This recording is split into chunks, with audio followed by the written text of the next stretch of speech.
Is it actually possible to detect AI in writing? Maybe, with some caveats, of course. I'm fashionably late to the shy girl discourse, I know. If you don't know what I'm referring to though, I definitely recommend watching these two videos. But basically earlier this year, an author got accused of using AI to either partially or entirely write her novel Shy Girl. And this was a pretty big deal because this book was traditionally released under the well-known and respected Hachette publishing house. And all of the marketing and interviews alluded to this being a human-written story. People purchased this book to read under the assumption that it was 100% created start to finish by a person, not a machine. The book then got pulled from publication, and Shy Girl's author Mia Ballard has also made statements about this as well following the backlash, alluding to interference with an outside player as the root of the issue. But that is not what I want to focus on today. I've never actually sat down and looked at the text of Shy Girl myself, and surprisingly, a 30-page excerpt is still up on Amazon for anyone to read, even though you can't actually buy the book anymore. And as someone who loves language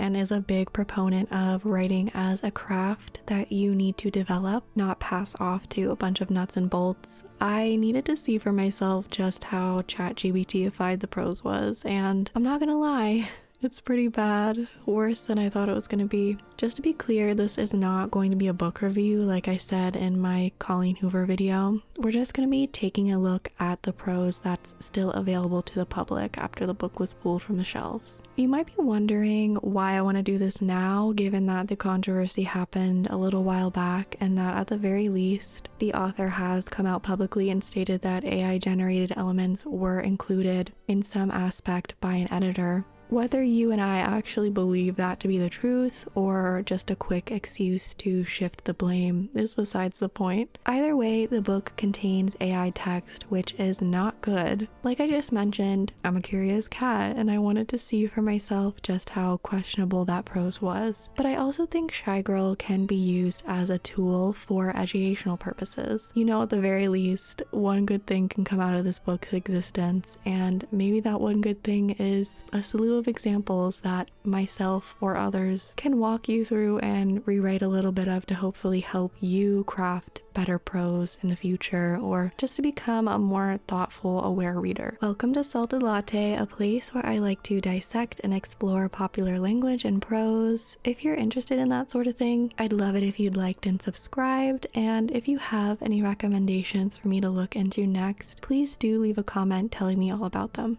Also, I've decided in honor of this cutie little cat puppet thing we've got going on, I'm gonna call all of you cool cats from now on because reading and writing and educating yourself about random niches on the internet is cool.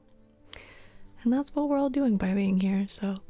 Also, I just wanted to say when I am offering up these revisions, when I do these kinds of prose analysis videos, I'm not claiming to be a perfect writer. I love reading and I love writing, which is why I make these videos, but I'm certainly not the expert on it. But I think adding the revisions helps to further highlight where the issues in the actual text are, which is why I include them a lot of the times. But you're totally allowed to disagree with the way I revise things, or if certain parts even need to be revised that I pick out. We're just here for some fun and a little bit of education. Okay, now that I've gotten that out of the way, let's begin.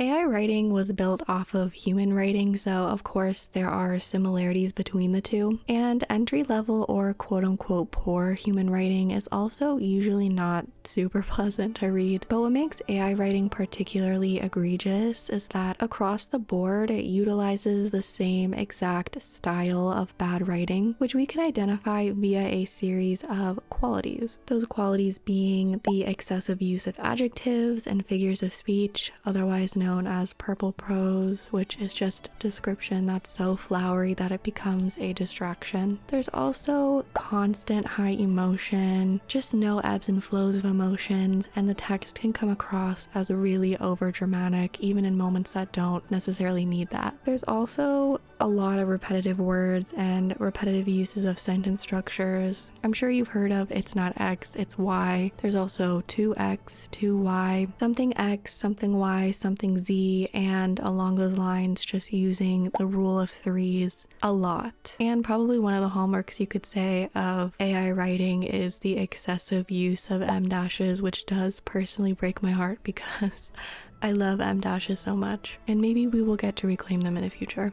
Hopefully. In human prose, you'll probably come across one or more of these qualities, and that is not a problem. Like I just said, artificial intelligence is trained off of human work, so naturally there is going to be a little bit of overlap in all types of writing.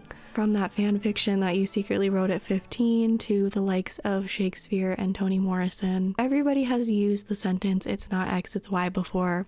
Everyone has used the rule of threes before. But with AI writing, these quirks seem to be the only stuff that it understands and the only stuff that it can spit out, regurgitating it over and over in practically every single paragraph. And even if a paragraph sounds okay in isolation, once you put it in context with the rest of the story, you'll notice that there really isn't much of a story. Just a lot of flowery language repeated in one of 3 sentence structures. And you don't need to get far into Shy Girl to notice this pattern of writing. It's present from the first page of the prologue onward.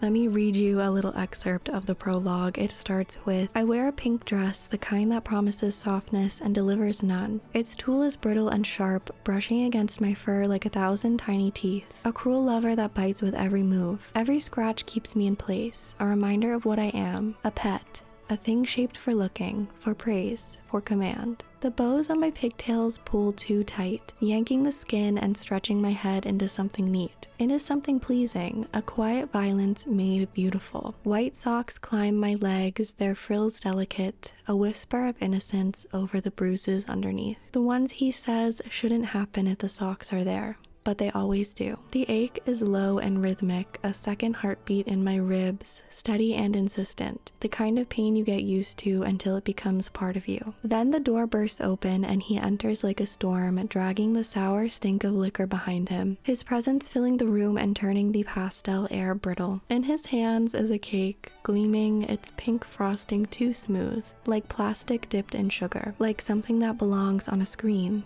Too perfect to hold." As you can see from those 2 paragraphs, there are so many similes and so many metaphors back to back to back.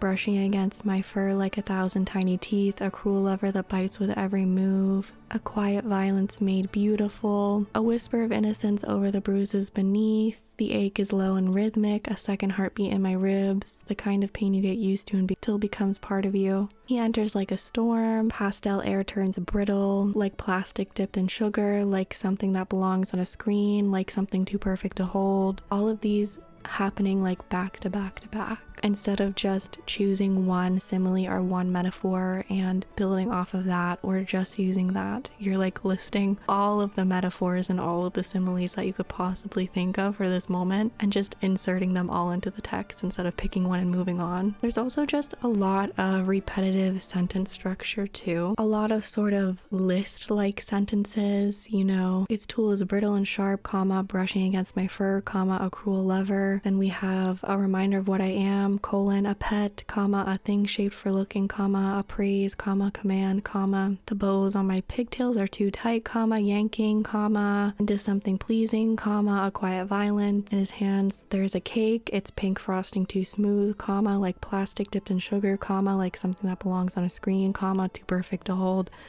Just a lot of commas. And there's also so little vocabulary and sentence length variation as well. I mean, just the first one that pops out at me is the repeated use of brittle. It's used in the first paragraph and then it's used again in the second paragraph. And it's not like the end of the world to use a descriptive word or an adjective multiple times throughout your story, but using them back to back like this, it's just not a marker of the highest quality of writing, because what that says to me is that the author didn't feel like taking the time to think of another way to describe the pastel air or another way to describe the tool. And in both of these instances where brittle is used, it's coupled with another descriptive word as well. The tool is brittle and sharp, and the air is pastel and brittle. It's like, why don't we just say the tool is sharp and then, you know, maybe he turns the pastel air brittle? Like, why do we always need couplets of descriptive words? You know what I mean? And building off of that, just in general, there's so much description that it becomes overwhelming and it distracts from whatever narrative the author is trying to create. And I'm definitely not a hater of some flowery language when it's done tastefully, okay? But this is too much. This is too much, especially right off the bat like this. Like, these I think are like the first 2 paragraphs of the prologue. This is your first impression of the novel. The first thing people are reading, and it's already so verbose, trying to say so much that it ends up saying little to nothing at all. Because of the exaggerated description and the overuse of literary devices, the message that I'm assuming is intended to be conveyed here is definitely lost in the sauce. The message and the tone that I think is trying to be conveyed is that there's this sense of objectification and dehumanization that links the presentation and the consumption of this cake that's being presented, as well as the presentation and consumption of this human dog thing character. It's very commodifying and, like I said, dehumanizing of an experience, but it is being conveyed, it's trying to be conveyed as appealing or appetizing. Just at a first glance, to me, this does scream ChatGPT in the way that it reads almost like satire, like the writing is supposed to be a caricature of an eager, inexperienced writer, like someone in a high school English class that's trying so hard to be deep that they end up drowning the reader in adjectives. I did end up revising these 2 paragraphs here just so we could see, you know, what a different version of this could look like that is written by a real human being and not allegedly AI. That hopefully is a little bit better. I wear a dress, its soft pink fabric confining a brittle tulle underbelly. Each scratch of that netting grazing my fur feels like prongs enclosing on a training collar, because that's all I am. A pretty pet primed for yanking and pulling. Bows on pigtails, shouted commands, white frilly socks, a slap on the snout from the man who calls me a good girl. Here he is, entering the room, presenting a dessert to me with those very same hands. A cake crusted in the sugared sweat of frosting left out in the heat. It's decadent and darling, just like me. I didn't completely eliminate the similes and all the flowery language, but I did cut down on it so it's not as weedy to parse through. I also tried to keep what I thought were the standout elements of those 2 paragraphs, that being the clothing juxtaposed with the cake and, you know, the implications of that choice being made. And I focused on getting that point across, just adding, you know, adjectives and other descriptions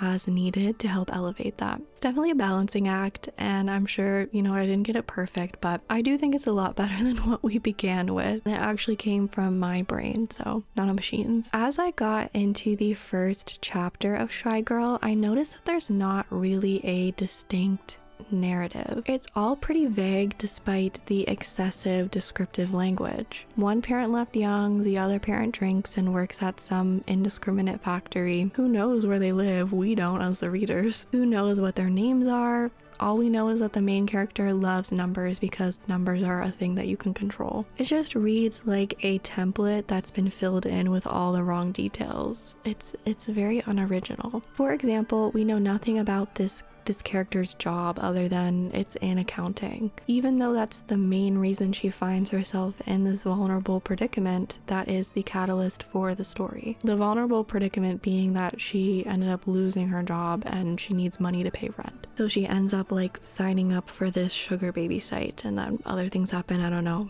I didn't get that far. The excerpt didn't let me get that far. There's so much description, and yet the prose still reads as showing and not telling. And I'll give you a couple examples of this. Let's start with page 7, where the main character is applying for the Sugar Baby website. And this page literally is just the rule of threes over and over again. I had to read it multiple times because I literally couldn't believe my eyes.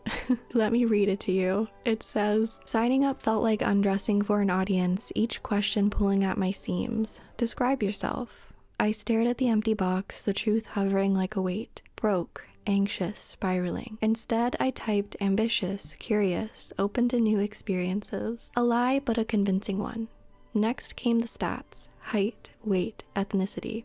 I hesitated before selecting mixed race. It was true on my mother's side, as she was half white, though I thought of myself as just black. Still, I had just enough lightness in my skin, just the right type of hair, the right type of hobbies, the right type of demeanor that people in college used to call me Oreo. I hated it, resented it, but ignored it all the same. Then came the preferences: age range, income level, generosity.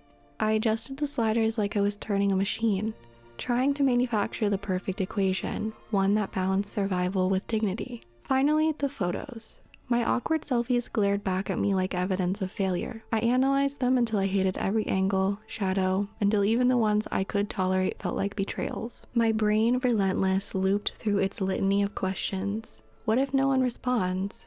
What if someone does? What if this spirals out of control? What if it works? And then finally, in that last couple of sentences, as if to make up for all of the rules of three we've just experienced, it ends with 4 questions instead of 3. You know, to not look too suspicious. I counted, and 8 out of these 15 sentences contain some flavor of the rule of 3. That is over half of them through roughly a page and a half of prose. I genuinely don't understand how this got picked up by Hachette and published.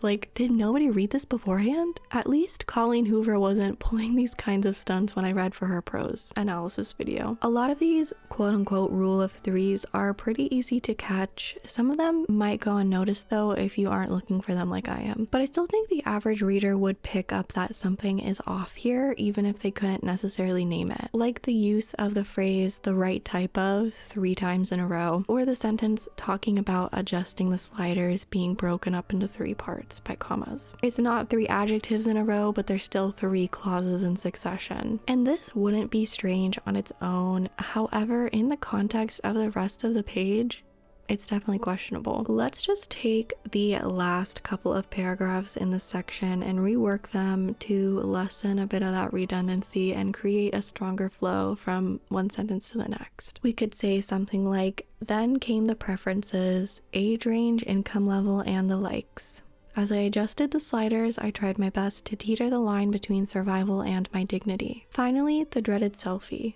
I combed through dozens of options, all of them subpar. Even the passable ones began to morph into limbs and blobs the longer I stared at them. Now, the same point comes across, but I've only included one of the rule of threes lists. The very first one, and even that one I did tweak a little bit because I felt that listing both income and generosity was a bit redundant since they both referenced financials. You can be generous in many ways, but she's applying to a Sugar Baby site, so I am kind of assuming here. Aside from the sentence structures I mentioned earlier, like it's not this, it's that, and something X, something Y, something Z, I noticed another repeated sentence structure quite often, which was some kind of statement followed up with the phrase, the kind that, XYZ. I started catching on to this phrasing in chapter 2. Each of these examples I'm about to read to you happened within the first couple of pages, when the main character is getting ready to meet with a friend for lunch. Small gold hoops slide into my ears, neat and forgettable, the kind of thing no one second guesses, that no one will focus on. The windows are wide, the kind that let the whole street watch you eat, and the tables are small enough that it feels like the people next to you are in the conversation. And her lipstick is red,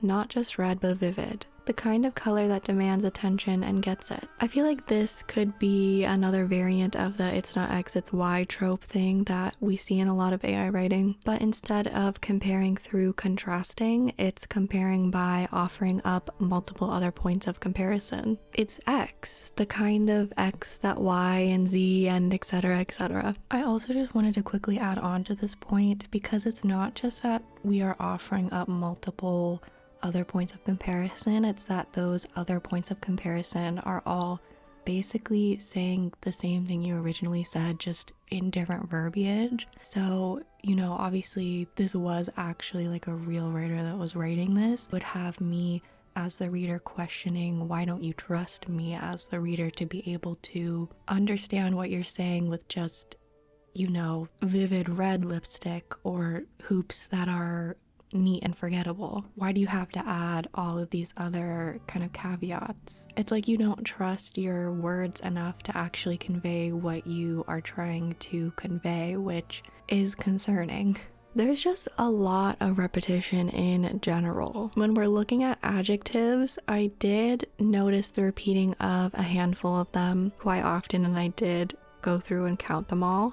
In less than 30 pages, soft was used 8 times, heavy was used 3 times, warm was used 4 times, quiet was used 11 times, light was used 13 times, sharp was used 14 times, and weight was used 8 times, all some variation of feeling the weight of something or letting the weight linger. And sweet was used only 4 times, but all of those 4 times happened within the same page in the prologue. In most of these instances, the word is popping up on the same page multiple times. These words are pretty basic to soft, light, sharp, quiet, warm, and the basicness of them should be a cue to the author and or the editor that they need to go back and rework some of these parts. It's not just about adjective variation. If you're using the word sharp as a descriptor in half of the pages in your story, then that should clue you into a broader problem happening within the narrative that you are supposedly creating, because if you are truly writing a complex story, you shouldn't be running into the issue of recycling the same handful of adjectives and descriptive phrases. Even if your story exists in a similar setting or a similar maybe weather season, for example, for like the most of the duration of the story, there are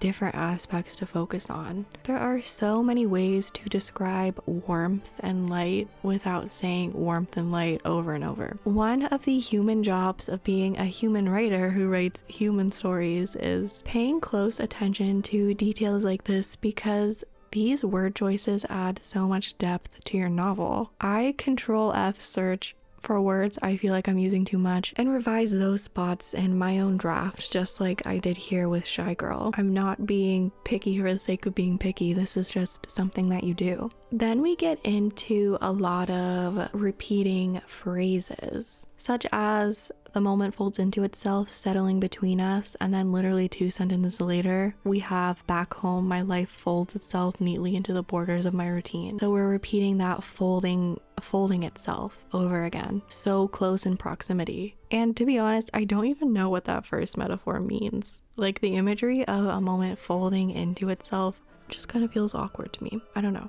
We also have the bistro hums around us, and then 2 pages later we have the Golden Girls theme song hums through the living room. And then several pages after that we have a passing thought, casual and constant, like a low hum in the background. Just say hum once, then pick other aspects to set the scene. For example, you can keep the Golden Girls humming. That probably makes the most sense given that you're referencing a song. And for the others, do something like the bistro chatters around us and a passing thought like white noise. It is not that hard to put in the smallest amount of effort, I promise. We also have the steam that curls like a second body around me, and then we have from the prologue his voice slick like liquor, his amusement curling like smoke. So we have these vapors that curl repeated. And this is another simile, metaphor, whatever situation that also confuses me. The second one in particular, his amusement curling like smoke,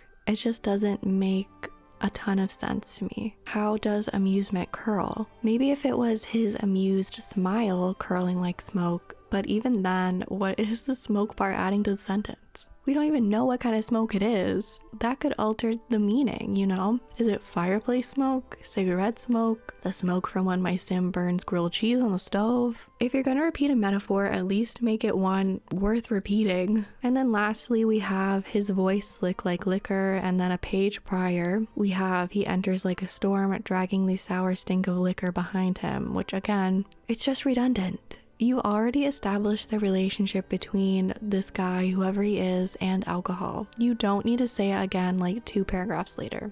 Okay, I think that's where I'm gonna have to call it. Otherwise, this video would be hours long, and I just don't have the time to edit that. Just know that for every example I've shown you here today, there's at least one more just like it on nearly every single page. I think we need a little bit of a palate cleanser. Before we move on to my final thoughts. Here we are, some peak literary genius right here. Let's see, is it Jeff today? I don't think I've ever had it to where it's not Jeff Goldblum, so if it's not Jeff Goldblum today, I genuinely don't know what I'm gonna do.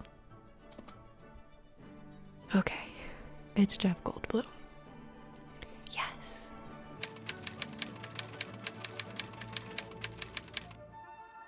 After flipping through parts of Shy Girl, I was left wondering 2 questions in particular. The first one being, where do we draw the line with AI usage accusations in writing? I mean, even with all of these markers, we can never 100% know for certain unless the person admits it. And we're already seeing in real time the consequences of throwing around AI accusations on newer writers in the fanfiction writing community especially, which I've covered a little bit in my online surveillance video and my heated rivalry cover art scandal videos. It can lead to a lot of harassment and rallying in the name of social righteousness. We don't want artificial intelligence in our writing, and yet we also are quick to chastise what usually ends up being a real person's writing, even if it includes certain sentence structures or maybe a few too many em-dashes. Do I think that was the case with Shy Girl?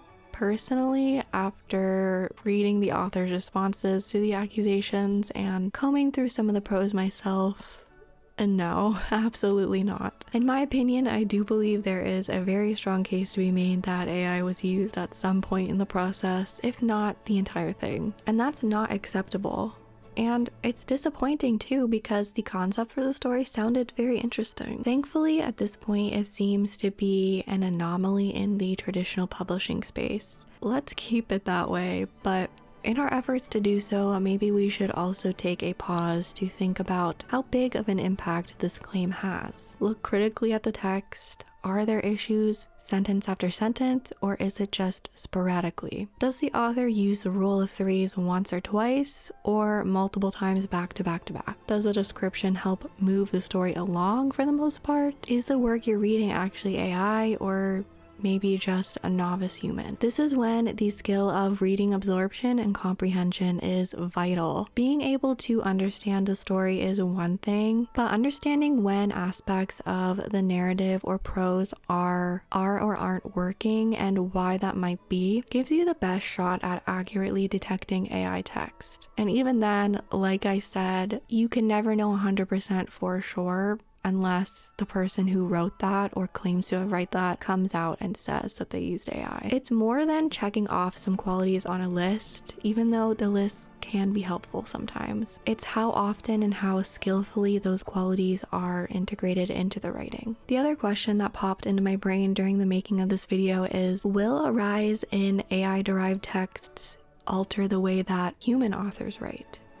Maybe. Only time will tell, but I wouldn't be surprised if decades from now we look back and we can see a distinct shift in the way that people write description paragraphs, craft narratives, and even perhaps the lessening of entire sentence structures or certain word choices as a way to further distinguish human-made stories. Even before AI, popular writing styles have always been evolving as a reaction to the times people were in. In fact, if I had to guess, I'd say over the coming years, people might intentionally make quote-unquote mistakes, bend grammar rules, and hone in on a really unique, individualistic writing style. I could see a trend in the arts in general toward high quality media that maintains this homemade kind of feel. Stuff that has a lot of heart and soul presented in a way that's maybe a bit rough around the edges in a nostalgic kind of way. I just feel like that is the inevitable pendulum swing away from all of this super minimalistic, low effort, instant gratification, consumption for the sake of consumption bubble that we've been existing in for quite some time now, and hopefully that pendulum swings sooner rather than later. In conclusion, human writing bad sometimes,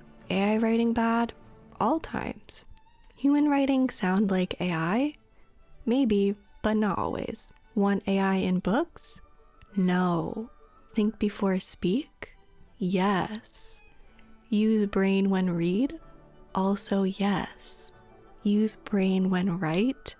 Absolutely. Okay, bye. I'd love it if you liked and subscribed to the channel. Like I said at the beginning of this video, over here at Salted Latte, I love to dive into and dissect language and prose through all sorts of mediums, anything I'm interested in really. Let me know if you enjoyed this one. I enjoyed making it. I do also have an ASMR channel you can check out if you're into that. I'll have it linked below along with my Patreon if you'd like to support me in that way as well. All these videos and also my ASMR videos are posted over there early and ad-free. And as this channel grows, I'll definitely try to sprinkle in some bonus content over there too once I sort of figure out what the vibes are like. But that's all I have to say for now. I'll talk to you all soon. Goodbye.